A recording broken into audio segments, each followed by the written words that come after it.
नमस्कार मित्रों, स्वागत करते हैं हम आपका अपने YouTube चैनल कवि क्लासेस में। तो सबसे पहले आपको ये बता दें कि आज का जो हमारा क्लास है वह किस पर आधारित रहेगा। ठीक है, तो आज का हमारा क्लास एकदम जीरो से हम लोग शुरू कर रहे हैं और यह हिंदी साहित्य का जो परिचय, सामान्य परिचय है हिंदी भाषा का, ठीक है, उससे हम लोग शुरू करते हैं।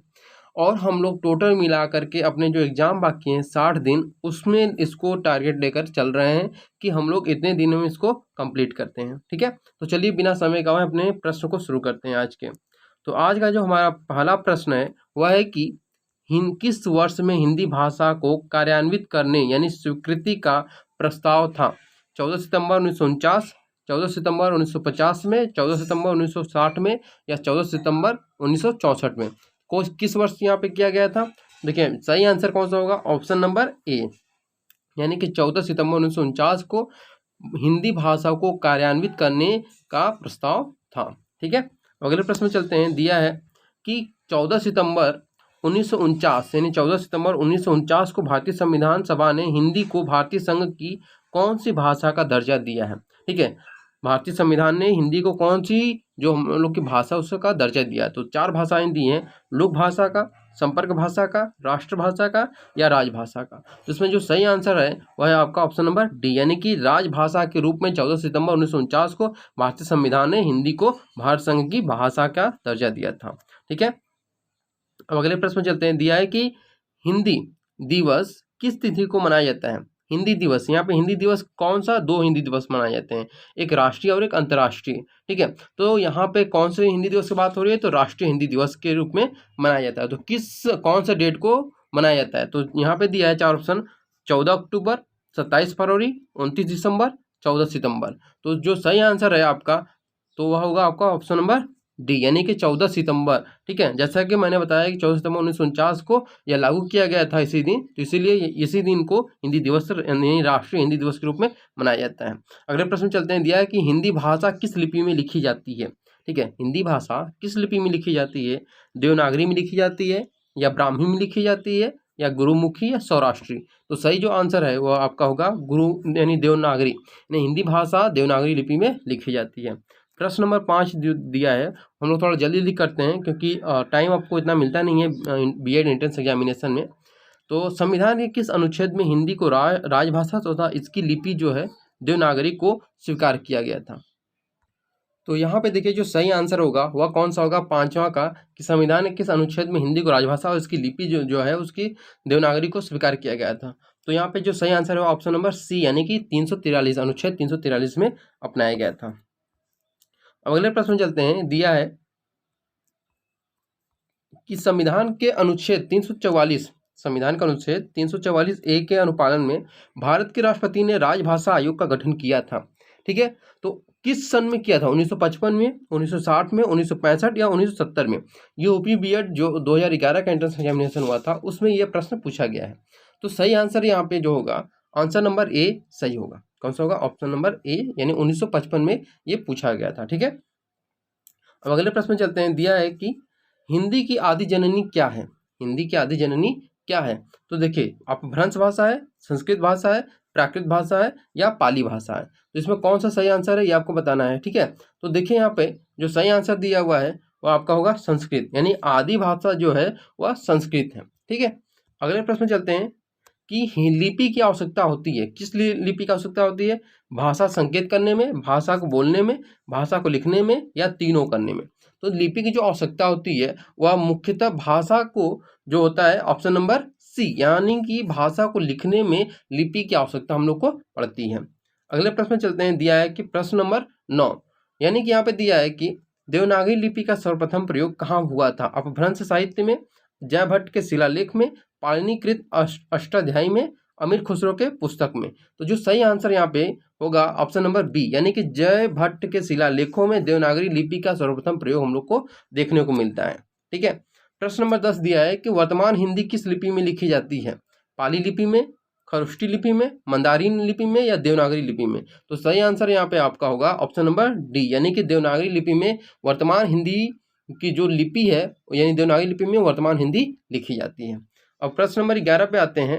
यहाँ पे देखिए दिया हुआ है कि भारत के संविधान के ठीक है, इसमें भरना है आपको कि भारत के संविधान के किस अनुच्छेद में हिंदी को भारत की राजभाषा के रूप में बताया गया है। तो अनुच्छेद 132, अनुच्छेद 13, अनुच्छेद 343 एक, अनुच्छेद 272 एक में। तो जो सही आंसर यहाँ पे दिया है वो आपका होगा अनुच्छेद 343 एक में भारत के संविधान का जो अनुच्छेद है 343 एक, उसमें हिंदी को भारत की राजभाषा के रूप में बताया गया है।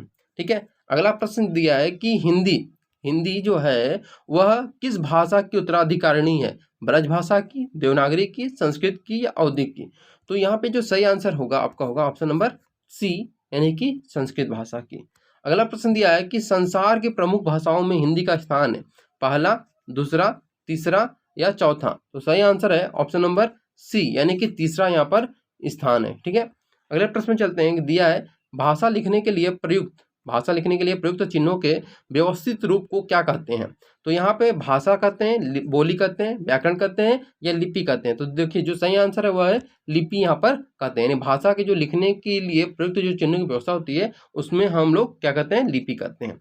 अगला प्रश्न दिया है कि ब्राह्मी से किस लिपि की उत्पत्ति हुई है, ब्राह्मी से किस लिपि की उत्पत्ति हुई है, कैथी, खरोष्टी, देवनागरी या गुरुमुखी। तो जो सही आंसर है वह रहेगा देवनागरी लिपि की। ठीक है, अगले प्रश्न चलते हैं। दिया है कि हिंदी को विकास प्रदान करने वाली कौन सी भाषा है, पाली भाषा है, अपभ्रंश भाषा है, प्राकृत भाषा या संस्कृत भाषा है। तो जो सही आंसर है आपका वह है आपका ऑप्शन नंबर बी, यानी कि अपभ्रंश। हिंदी को विकास प्रदान करने वाली भाषा कौन सी है, अपभ्रंश भाषा है। 17 का दिया हुआ है कि अवधी बोली किस अपभ्रंश से विकसित हुई है, मगधी अपभ्रंश से, अर्धमागधी अपभ्रंश से, सौरसेनी अपभ्रंश से या ब्राह्मण अपभ्रंश से। तो यहाँ पे जो सही आंसर है वह अर्धमागधी, ठीक है, अर्धमागधी अपभ्रंश से अवधी बोली का विकास हुआ है। ठीक है, अगले प्रश्न में चलते हैं। दिया है कि हिंदी की मूल उत्पत्ति किससे मानी जाती है, हिंदी की मूल जो उत्पत्ति है वो किससे मानी जाती है, खच अपभ्रंश से, अर्धमागधी से, सौरसेनी अपभ्रंश से या मागधी अपभ्रंश से। तो यहाँ पे जो सही आंसर दिया है वह होगा आपका ऑप्शन नंबर सी, यानी कि सौरसेनी अपभ्रंश से हिंदी की जो मूल उत्पत्ति है वह मानी जाती है। ठीक है, अगले प्रश्न चलते हैं। दिया है कि वाराणसी, गोरखपुर, आगरा के मध्य कौन सी भाषा बोली जाती है, भोजपुरी बोली जाती है, कौरवी बोली जाती है, मैथिली बोली जाती है या अवधी बोली जाती है। तो जो सही आंसर है वह आपका होगा 19 का ए, यानी कि भोजपुरी यहाँ पर बोली जाती है। अगले प्रश्न चलते हैं। दिया है कि ब्रजभाषा का केंद्रीय क्षेत्र है, ब्रजभाषा का केंद्रीय क्षेत्र है कौन सा है, मथुरा है, वाराणसी है, इलाहाबाद है या लखनऊ है। ठीक है, तो जो सही आंसर यहाँ पे दिया हुआ है वह है आपका 20 का ऑप्शन नंबर ए, यानी कि मथुरा में ब्रजभाषा का जो केंद्रीय क्षेत्र है वह कौन सा है, मथुरा है। ठीक है, अगले प्रश्न में चलते हैं। दिया है कि बोली का क्षेत्र जब थोड़ा विकसित हो जाता है और उसमें साहित्य की रचना होने पर वह क्या बन जाती है। ठीक है, तो क्या बताना है आपको, क्षेत्रीय रूप बन जाती है, लिपि बन जाती है, उपभाषा बन जाती है या ब्रजभाषा बन जाती है। तो सही आंसर जो होगा वह होगा आपका ऑप्शन नंबर सी, यानी कि उपभाषा बन जाती है। बोली का क्षेत्र जब विकसित हो जाता है तो वह साहित्य की रचना होने पर वह उपभाषा बन जाती है। अगले प्रश्न में चलते हैं। दिया है कि बुंदेली का क्षेत्र है, बुंदेली का जो क्षेत्र है वह कौन सा है, आगरा, मथुरा, भरतपुर, पानीपत, सोनीपत, कुरुक्षेत्र, जयपुर, अजमेर, जोधपुर, झांसी, जालौन और दतिया। तो इन चारों में जो सही आंसर दिया है वह है आपका ऑप्शन नंबर डी, यानी कि झांसी, जालौन और दतिया यहाँ पर सही आंसर है। ठीक है, अगले प्रश्न में चलते हैं। दिया कि जिस भाषा का अनुवाद किया जाता है उसे हम लोग क्या कहते हैं, मानक भाषा कहते हैं, लक्ष्य भाषा कहते हैं, माध्यम भाषा या स्रोत भाषा कहते हैं। तो जो सही आंसर यहाँ पर दिया है ऑप्शन नंबर डी यहाँ पर सही है, यानी कि स्रोत भाषा कहते हैं। जिस भाषा का अनुवाद हम लोग कर सकते हैं उसे हम लोग स्रोत भाषा कहेंगे। अगले प्रश्न में दिया है कि ब्रज हिंदी की किस उपभाषा के अंतर्गत आता है, जो ब्रज हिंदी है, ब्रज भाषा है, वह हिंदी की किस उपभाषा के अंतर्गत आता है, राजस्थानी हिंदी, ठीक है, पश्चिमी हिंदी, पूर्वी हिंदी या पहाड़ी हिंदी। तो जो सही आंसर है आपका ऑप्शन नंबर बी, यानी कि पश्चिमी हिंदी जो है वह जो पश्चिमी हिंदी के अंतर्गत ब्रज भाषा आती है। अगले प्रश्न में चलते हैं। दिया है कि पूर्वी हिंदी क्षेत्र में कौन सी बोली नहीं बोली जाती है। ठीक है, बोली नहीं बोली जाती है, बघेली नहीं बोली जाती है, अवधी नहीं बोली जाती है, छत्तीसगढ़ी नहीं बोली जाती है या जयपुरी नहीं बोली जाती है। तो जो सही आंसर है आपका ऑप्शन नंबर डी, यानी कि जयपुरी बोली नहीं बोली जाती है। ठीक है, अगले प्रश्न में चलते हैं। दिया है कि निम्नलिखित में से कौन सी बोली उत्तर प्रदेश में बोली जाती है, बुंदेली बोली जाती है, बांगरू, कन्नौजी, हाड़ौती बोली जाती है, कौन सी बोली बोली जाती है। तो यहाँ पे सही आंसर है आपका कन्नौजी यहाँ पर बोली जाती है। ठीक है, अगला प्रश्न दिया है कि मथुरा और वृंदावन में प्रमुखतः कौन सी भाषा बोली जाती है? मारवाड़ी, मराठी, संस्कृत, ब्रजभाषा। तो जो सही आंसर दिया है वह कौन सा होगा? तो देखिए यहाँ पे आंसर नंबर आपका डी सही है। अभी आपने ये देखा कि उत्तर प्रदेश में कौन सी बोली बोली जाती है। अब यहाँ पे प्रश्न पूछा है कि उत्तर प्रदेश में कौन सी बोली नहीं बोली जाती है। ठीक है, भोजपुरी नहीं बोली जाती, ब्रजभाषा नहीं बोली जाती है, या मेवाती नहीं बोली जाती है, कन्नौजी। तो जो सही आंसर दिया है वो आपका ऑप्शन नंबर सी, यानी कि मेवाती उत्तर प्रदेश में नहीं बोली जाती है। ठीक है, अगले प्रश्न में चलते हैं। दिया है कि कौन सी प्राचीन भाषा नहीं है? प्राकृत, संस्कृत, पंजाबी, अपभ्रंश। तो यहाँ पे सही आंसर आपका होगा ऑप्शन नंबर यहाँ पर सी, यानी कि पंजाबी प्राचीन भाषा नहीं है। ठीक है, अगले प्रश्न में चलते हैं। दिया है कि कौन सी बोली बिहारी की नहीं है, यानी बिहार की जो बिहारी कवि हैं उनकी नहीं है? जयपुरी, मैथिली, भोजपुरी, मगही। तो इसमें जो सही आंसर होगा ऑप्शन नंबर ए यहाँ पर सही है, यानी कि जयपुरी बिहारी की बोली नहीं है। ठीक है, अब अगले प्रश्न में चलते हैं। दिया है कि 31 का पंजाब में हिंदी का प्रचार किसने किया? लल्लू लाल ने, राजा राम मोहन राय ने, सदल मिश्र ने, या श्रद्धालाल फुल्लौरी ने। तो इसमें सही जो आंसर है वो ऑप्शन होगा श्रद्धालाल फुल्लौरी ने यहाँ पर हिंदी का प्रचार किया था। कहाँ पर? पंजाब में। अगले प्रश्न में चलते हैं। दिया है 32 का कि निम्नलिखित में से कौन सी बोली उत्तर प्रदेश की नहीं है? उत्तर प्रदेश की एक बोली और ऊपर आपको बताया गया था, एक नीचे फिर बताया गया है कि खड़ी बोली, जयपुरी, ब्रजभाषा, या कन्नौजी। ठीक है, तो जो सही आंसर है आपका होगा ऑप्शन नंबर बी यहाँ पर सही है, यानी कि जयपुरी। ठीक है, अगले प्रश्न में चलते हैं। जयपुरी का स्थानीय नाम क्या है? जयपुरी का स्थानीय नाम क्या है? बागड़ी, कुमुजुली, दासानी, या ढूंढाड़ी। तो सही आंसर आपका ऑप्शन नंबर यहाँ पर डी, यानी कि ढूंढाड़ी यहाँ पर इसका स्थानीय नाम है। ठीक है, अगले प्रश्न में चलते हैं। उससे पहले आपको देख लीजिए, तो उससे पहले आप देख लीजिए कि कितने फास्ट आप लोग चल रहे हैं। ठीक है, आप लोग का कितने क्वेश्चन सही है, आप लोग अपने से आंसर भी लिखते चलिए। अगर आपको इसका PDF चाहिए तो आप हमारे जो टेलीग्राम चैनल है, टेलीग्राम ग्रुप है, उसको आप लोग ज्वाइन कर सकते हैं, जिसका लिंक आपको डिस्क्रिप्शन बॉक्स के द्वारा मिल सकता है। ठीक है, जहाँ पर इसका PDF फ्री में प्राप्त कर सकते हैं। अगर अपने प्रश्न पर चलते हैं कि आधुनिक भारतीय और आर्य भाषाओं का विकास किससे हुआ है? संस्कृत से, पाली से, प्राकृत से, या अपभ्रंश से हुआ है? ठीक है, तो यहाँ पे जो सही आंसर दिया है ऑप्शन नंबर डी, यानी कि अपभ्रंश भाषा से आधुनिक भारतीय आर्य भाषाओं का विकास हुआ है। ठीक है, अब अगले प्रश्न में चलते हैं। दिया है कि आधुनिक भारतीय आर्य भाषा का काल कब से कब तक का है? एक ईस्वी से लेकर 500 ईस्वी तक, 500 ईस्वी से लेकर 1000 ईस्वी तक, 1000 ईस्वी से अब तक, 1500 ईसा पूर्व से 800 ईसा पूर्व तक।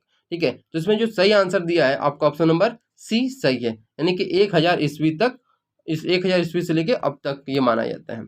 अगला प्रश्न दिया है कि लौकिक संस्कृत किस एक भाषा है यहाँ पे भरना है और दूसरा भाषा यहाँ पे भरना है। अब अपभ्रंश हिंदी भाषा का उचित विकास क्रम है, तो यहाँ पे आपको कौन सा सही ऑप्शन है तो ये भरना है। तो ऑप्शन नंबर यहाँ पे आपका होगा डी, यानी कि पाली और जो प्राकृत है, पाली और प्राकृत है, यानी लौकिक संस्कृत पाली और प्राकृत अपभ्रंश हिंदी भाषा का उचित विकास क्रम है। ठीक है, अगले प्रश्न में चलते हैं। दिया है कि हिंदी का मानक रूप किस भाषा से विकसित हुआ है? हिंदी का मानक रूप किस भाषा से विकसित हुआ है? ब्रजभाषा से, खड़ी बोली से, अवधी से, या मालवी से? ठीक है, तो यहाँ पे जो सही आंसर दिया है वह कौन सा होगा आपका? ऑप्शन नंबर यहाँ पर सही होगा आपका बी, यानी कि खड़ी बोली से। ठीक है, अगले प्रश्न में चलते हैं कि मथुरा, आगरा, धौलावीर, ग्वालियर आदि क्षेत्रों में निम्नलिखित में से कौन सी बोली नहीं बोली जाती है? ठीक है, तो बांगरू नहीं बोली जाती है, खड़ी बोली नहीं बोली जाती है, ब्रजभाषा या अवधी। तो इसमें सही आंसर आपका होगा ब्रजभाषा नहीं बोली जाती है। ठीक है, अगला प्रश्न दिया है कि निम्नलिखित में से प्राचीन भारतीय आर्य भाषा कौन सी है? पाली है, प्राकृत है, अपभ्रंश है, वैदिक संस्कृत है। तो इसमें सही जो आंसर है 40 का डी यहाँ पर सही है, यानी कि वैदिक संस्कृत यहाँ पर बोली जाती है। ठीक है, अगले प्रश्न में चलते हैं। दिया है कि निम्नलिखित में से प्राचीन भारतीय आर्य भाषा कौन सी? ये हो गया। अब 41 का चलते हैं, देखते हैं कि दिए गए विकल्पों में से द्रविड़ परिवार की भाषा कौन सी है? द्रविड़ परिवार की भाषा कौन सी है? असमिया है, उड़िया है, कन्नड़ है, या बंगला है? तो जो सही आंसर आपका होगा वह होगा कन्नड़, यहाँ पर सही आंसर है। ठीक है, अगले प्रश्न में चलते हैं। दिया है कि हाड़ौती बोली कहाँ बोली जाती है? मध्य प्रदेश, हरियाणा, उत्तर प्रदेश, या राजस्थान में? ठीक है, तो जो सही आंसर आपका होगा आंसर नंबर डी यहाँ पर सही है, यानी कि हाड़ौती बोली राजस्थान में बोली जाती है। ठीक है, अब दिया है कि राघड़ी बोली कहाँ बोली जाती है, मध्य प्रदेश, उत्तर प्रदेश, केरल और हरियाणा। तो जो सही आंसर आपका होगा कि राघड़ी बोली हरियाणा में बोली जाती है। ठीक है, अगले प्रश्न में चलते हैं। दिया है कि निम्न इनमें से कौन सी बोली मध्य प्रदेश की प्रमुख बोलियों में से नहीं है, निमाड़ी, बुंदेली, बांगरू और मालवी। तो सही जो आंसर होगा आपका 44 का सी यहाँ पर बांगरू है, यानी कि बांगरू बोली मध्य प्रदेश की प्रमुख बोलियों में से नहीं है। प्रश्न नंबर 45 दिया है कि बघेली बोली किस क्षेत्र की बोली है, बघेली बोली किस क्षेत्र की बोली है, रांची, जोधपुर, जबलपुर, सिलीगुड़ी। तो सही जो आंसर यहाँ पर दिया है 45 का सी यहाँ पर सही है, यानी कि जबलपुर। ठीक है, यानी कि बघेली बोली जबलपुर क्षेत्र की बोली है। अगला प्रश्न जो दिया है वह है कि पुरानी हिंदी, उर्दू और अंग्रेजी के मिश्रण से उत्पन्न नई जबान कौन सी है, पश्चिमी भाषा, साहित्यिक भाषा, मानक भाषा या हिंदुस्तानी भाषा। तो यहाँ पे जो सही आंसर है आपका ऑप्शन नंबर डी, यानी कि हिंदुस्तानी भाषा पुरानी हिंदी, उर्दू और अंग्रेजी के मिश्रण से उत्पन्न हुई नई एक जुबान है। अब अगला देखते हैं कि प्रश्न नंबर 47 कि पश्चिमी हिंदी की कितनी बोलियां हैं, पश्चिमी हिंदी की कितनी बोलियां हैं, 2 हैं, 3 हैं, 4 है या 5 है। तो जो सही आंसर है आपका 47 का आपका ऑप्शन नंबर डी यहाँ पे सही है, यानी कि 5 है, यानी पश्चिमी हिंदी की कितनी बोलियां हैं, 5 हैं। अगले प्रश्न में चलते हैं। दिया है कि किसी सीमित क्षेत्र में बोली जाने वाली स्थानीय भाषा को हम लोग क्या कहते हैं, राजभाषा कहते हैं, उपभाषा बोलते हैं, बोली बोलते हैं या राष्ट्रीय भाषा बोलते हैं। तो यहाँ पर किसी भी स्थानीय जो सीमित क्षेत्र में बोली जाने वाली भाषा होती है उसे हम लोग बोली के नाम से जानते हैं। ठीक है, अगले प्रश्न में चलते हैं। दिया है कि भाषा को बोलते समय होने वाले उतार चढ़ाव को क्या कहते हैं, अवरोह, आरोह, अनुताप, संगम। तो यहाँ पे जो सही आंसर दिया है आपका ऑप्शन नंबर सी सही होगा, यानी कि अनुताप। आज का हमारा आखिरी प्रश्न जो है उसे बहुत ध्यान से देखिए, क्योंकि 50वां प्रश्न है और एक दिन में हम लोग ये 50 क्वेश्चन आपको बहुत महत्वपूर्ण भूमिका निभाने वाले हैं आपके जो बीएड एंट्रेंस एग्जामिनेशन 2021 है उसमें। तो रोमन लिपि के प्रयोग किस भाषा के लिए नहीं होता है, जर्मन, फ्रेंच, कुल्लुई या स्पेनिश। तो जो सही आंसर आपका होगा ऑप्शन नंबर यहाँ पर सी सही होगा, यानी कि कुल्लुई यहाँ पर सही आंसर है। ठीक है, आई होप अगर आपको क्लास पसंद है तो हमारे चैनल को सब्सक्राइब और लाइक शेयर करना ना भूलें। Thank you so much for watching this video. And एक चीज़ और बता दें, अगर आप इसका पीडीएफ लेना चाहते हैं और हमारे ग्रुप में आपको डेली के डेली क्विज भी कराए जाते हैं, तो अगर आप क्विज में भी भाग लेना चाहते हैं तो हमारे ग्रुप को जरूर ज्वाइन करें, जो कि टेलीग्राम ग्रुप है। ठीक है, आप वहाँ जो टेलीग्राम ग्रुप का लिंक है वह हमारे जो डिस्क्रिप्शन बॉक्स है उसके द्वारा प्राप्त कर सकते हैं। Thank you so much.